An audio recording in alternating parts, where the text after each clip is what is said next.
Hi, boys and girls. Okay, last week we painted our pumpkins, remember, by mixing yellow and red. Okay, and we are letting those dry right now. This week we need to paint some grass, so I'm going to give you a long skinny piece to paint green. And remember, we don't have green, so we're going to have to mix two colors to make our grass. And then we're going to use a bigger paper and we're going to paint this whole page the color of the sky at night. So it's going to be purple, like a deep purple color. Okay, so I'm going to set that one aside. We're going to start with our skinny paper. And remember, we said we want this to be the color of grass. So green is made by mixing yellow and blue. I'm going to start with yellow. And remember, blue is a dark color, so we don't need too much blue. We need a lot of yellow, though. So I'm going to stir, stir, stir. I'm going to get a nice puddle of yellow.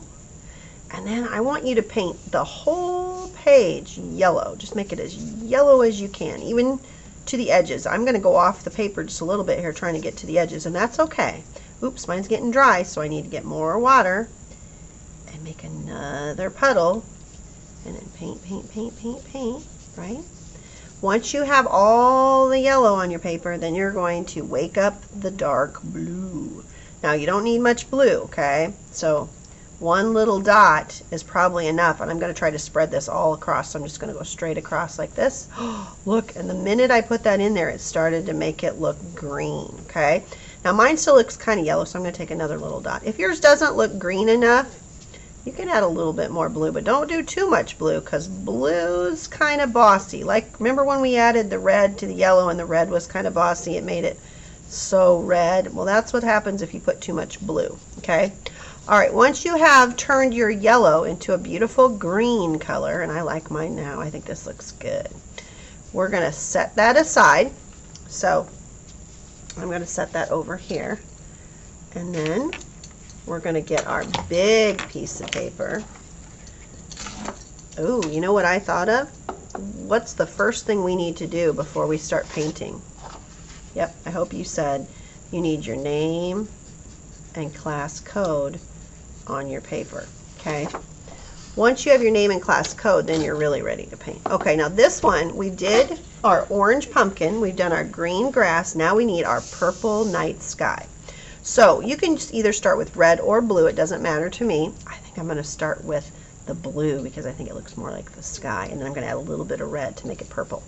So I'm just going to paint the whole paper beautiful blue. Okay, I need more water. I can see this is too dry. There we go. Nice blue color. Ooh, I like how pretty that blue is. All right, and you see how I keep I keep adding more water to this. If you don't, it'll get really dry. You have to add water or these don't paint very good. All right, now I have blue everywhere. I'm ready to add a little bit of red. So I'm going to dip into my red, and I'm going to start blending that red. Oh, look how pretty that is. It's turning a beautiful purple. I'm going to add a little more water because I want mine to mix on my paper. If yours is too dry, you can just dip in the water and wake up. Oops, just a second there.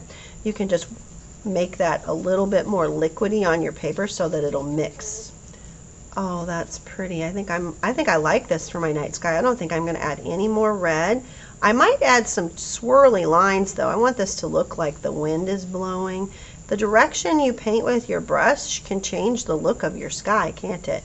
So if you want it to be a windy day, you can swirl your paintbrush around like this. If you want it to be a calm day, then you're going to want to do really light strokes to spread it out like this, okay? Now, what will happen if I keep painting back and forth on wet paper? Will my brush start to make the paper fall apart?